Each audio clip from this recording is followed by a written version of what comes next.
ಹಳೆಯಂದ್ರೆ ಮತ್ತೆ ಹಳೆಯಂದ್ರೆ ಭೂಮಿಗೆ ಏನಾಗಿದೆ ಹಳೆಯಂದ್ರೆ? ಇದು ಯಾವ ವಿಷಯದ ಬಗ್ಗೆ ಮಾತಾಡ್ತಾ ಇದ್ದೀರತ್ತೆ? ಇದೇನ್ ಹಳೆಯಂದ್ರೆ ಇಷ್ಟು ದೊಡ್ಡ ವಿಷಯ ನಡೆದೋಗಿದೆ ಅಲ್ಲ ಬಾಲ್ಯಂದ್ರೆ? ಇಷ್ಟು ದೊಡ್ಡ ಕಷ್ಟನ ಬರೀ ನೀವು ಭೂಮಿ ಇಬ್ಬರು ಅನುಭವಿಸ್ತಾ ಇದ್ದೀರಲ್ಲ. ಭೂಮಿ ಕ್ಯಾನ್ಸರ್ ಅನ್ನೋ ವಿಷಯನ ನಮ್ಗೆ ಯಾಕೆ ಹೇಳಲಿಲ್ಲ ಹಳೆಯಂದ್ರೆ?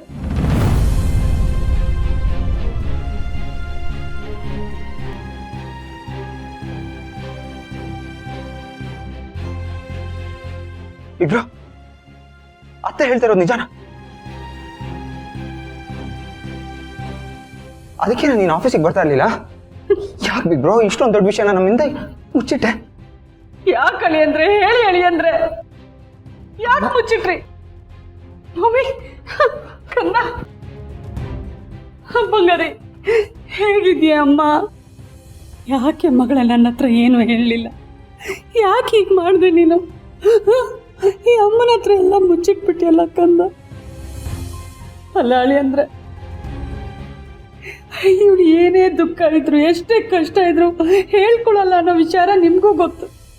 ನೀವು ನಮಗೆ ಮಗ ಅಲ್ವಾ ಅಳಿಯಂದ್ರೆ?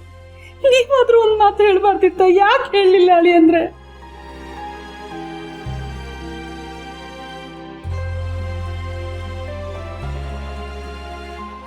ಅಮ್ಮ, ನಾನೇ ಹೇಳೋದು ಬೇಡ ಅಂತ ಹೇಳ್ದೆ. ಈ ವಿಷಯ ಗೌತಮ್ ಅವ್ರಿಗೂ ಗೊತ್ತಿರ್ಲಿಲ್ಲಮ್ಮ. ಡಾಕ್ಟರ್ ನನಗೆ ಹೇಳಿದಾಗ ನಾನೇ ಕುಕ್ಕೋಗಿದ್ನೋ ಅದೇ ಥರ ಅವರು ಗೊತ್ತಾದಾಗ ಅವರು ಕುಕ್ಕೋಗಿದ್ದು.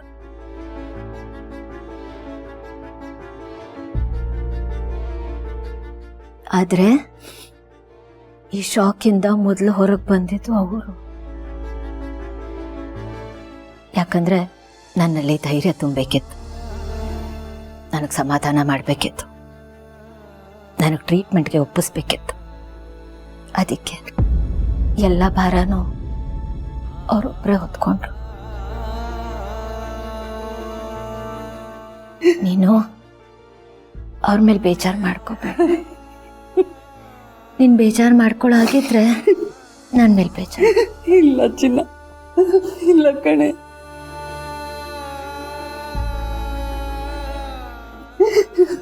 ನೋಡು,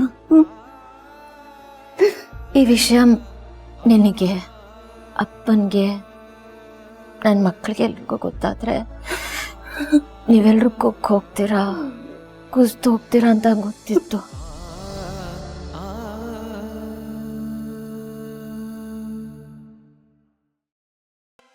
ನಾನು ಪಡೋ ಕಷ್ಟ ಈ ರೀತಿ ನಿಮ್ಮ ಕಣ್ಣಲ್ಲಿ ನೋಡಕ್ ನಂಗೆ ಇಷ್ಟ ಇರಲಿಲ್ಲ ಅಮ್ಮ.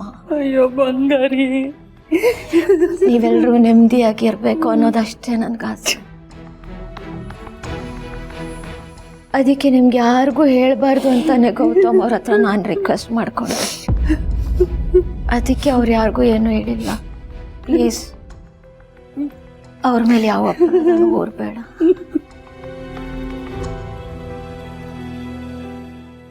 ಅದು ಅಲ್ಲದೆ ಇದು ಖುಷಿ ವಿಚಾರ ಅಲ್ವಲ್ಲಮ್ಮ, ಎಲ್ಲರ ಹತ್ರನೂ ಹೇಳ್ಕೊಂಡು ಬರೋದಕ್ಕೆ. ಇದೆಲ್ಲ ಹೇಳ್ಕೊಳ್ಳೋದು ತುಂಬ ಕಷ್ಟ ಆಗುತ್ತಲ್ವಾ? ನಾನು ಏನಾಗ್ತಿದೆ ಅಮ್ಮ? ಏನಿಲ್ಲ, ಡಾಕ್ಟರು ಟ್ರೀಟ್ಮೆಂಟ್ ಮಾಡಿದ್ರು ಯಾವ ಪ್ರಯೋಜನ ಇಲ್ಲ ಅಂತ ಹೇಳ್ಬಿಟ್ಟಿದ್ರು. ಆದರೆ ಗೌತಮ್ ಅವ್ರು ಹೇಳಿದ್ರು 1% ಚಾನ್ಸ್ ಇದ್ರು ನಾನು ತಗೋತೀನಿ. ಆಗ ನನಗೆ ಗೌತಮ್ ಅವರೇ ಧೈರ್ಯ ತುಂಬಿತ್ತು. ಏನೂ ಆಗಲ್ಲ, ಇದರಿಂದ ನಾವು ಹೊರಗೆ ಬರ್ತೀವಿ ಅಂತ ಮೊದಲು ನಂಬಿಕೆ ಕೊಟ್ಟಿದ್ದೆ ಅವರು.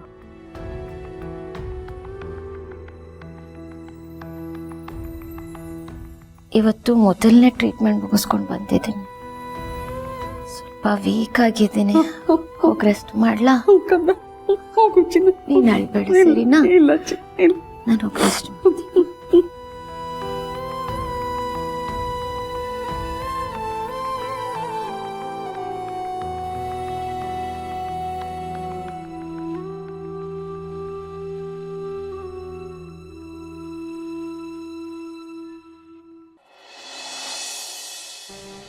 ಮತ್ತೆ ನೀವೇ ನೋಡಿದ್ರಲ್ಲ ಅವ್ರ ಮನಸ್ಸು ಯಾವ ಸ್ಥಿತಿಲಿದೆ ಅಂತ. ಅವರು ತಮಗೆ ಕ್ಯಾನ್ಸರ್ ಇದೆ ಅಂತ ಗೊತ್ತಾದ ಕ್ಷಣದಿಂದ ಎಲ್ಲ ಮುಗಿದೋಯ್ತು ಅನ್ನೋ ಥರ ಇದ್ದಾರೆ.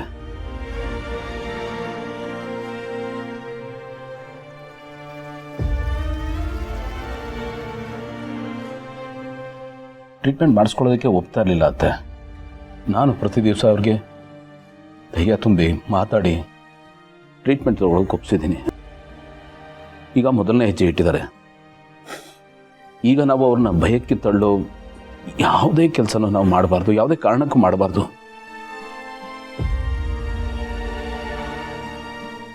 ಈಗ ಅವ್ರಿಗೆ ಧೈರ್ಯ ಬೇಕು. ನಾವು ವೀಕಾಗಿ ಅವ್ರನ್ನ ವೀಕ್ ಮಾಡೋ ಕೆಲಸ ಮಾಡಬಾರ್ದು. ಅವ್ರ ದೇಹ ತುಂಬಾ ವೀಕ್ ಆಗಿದೆ ಅತ್ತೆ. ಹಾಗೆ ಮನಸ್ಸು ಕೂಡ ತುಂಬಾ ಡೆಲಿಕೇಟ್ ಆಗಿದೆ.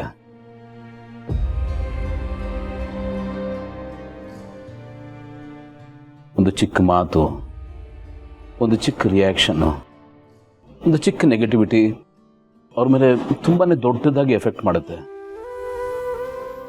ಹಾಗಾಗಿ ಎಲ್ಲರಲ್ಲೂ ಒಂದೇ ಒಂದು ರಿಕ್ವೆಸ್ಟು, ಇದು ಯಾಕಾಯಿತು, ಹೇಗಾಯಿತು, ಮುಂದೆ ಏನು ಅಂತ ದಯವಿಟ್ಟು ಪ್ರಶ್ನೆ ಮೇಲೆ ಪ್ರಶ್ನೆ ಮಾಡಬೇಡಿ.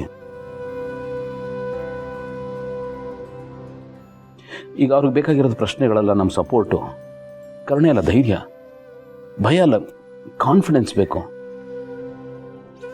ಇನ್ನೊಂದು ಮಾತತ್ತೆ, ಈ ವಿಷಯನ ನಾನು ಹೇಳಲಿಲ್ಲ, ನನ್ನದೇ ತಪ್ಪು. ನನಗೆ ಹೇಳೋದಕ್ಕೆ ಧೈರ್ಯ ಬರಲಿಲ್ಲ. ಈ ವಿಷಯ ನಿಮ್ಗೆ ಹೇಳಿದ್ರೆ ನೀವು ಹೇಗೆ ರಿಯಾಕ್ಟ್ ಮಾಡ್ತೀರೋ ಅನ್ನೋದಕ್ಕಿಂತ ಅವ್ರು ಹೇಗಾಗ್ತಾರೆ ಅಂತ ತುಂಬ ಭಯ ಆಯಿತು ಅತ್ತೆ.